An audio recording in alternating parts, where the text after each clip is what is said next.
Taste the Daily.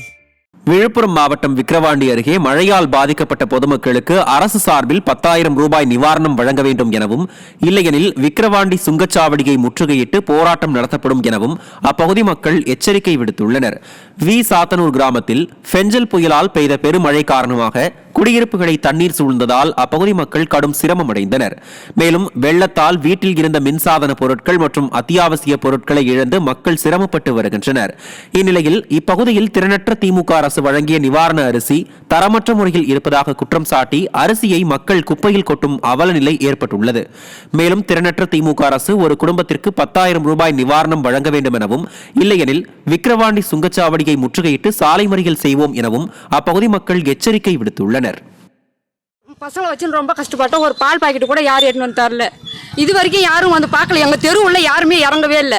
இப்போ சாத்தனூர் ஃபுல்லாக அவ்வளோ பொருட்கள், மிக்சி, வாஷிங் மிஷின் எல்லாமே போயிடுச்சு. 2,000 ரூபாய் தரேன்னு சொல்கிறாங்க. அது எதுக்குமே ஈடு கட்ட முடியாது. இன்னமும் எங்களுக்கு 10,000 ரூபாய்ச்சு ஒரு வீட்டு குடும்பத்துக்கு தரணும். வீட்டு குடும்பத்துக்கு தரணும். எல்லாரும் முன்னே சாப்பாடு எடுத்து போய் அரிசி ரேஷன் கார்டுலேருந்து போகிற அரிசி கூட சரி கிடையாது. இந்த சும்மா கொடுக்கணுன்ற கணக்கு கேட்க கொடுத்தாங்க. அந்த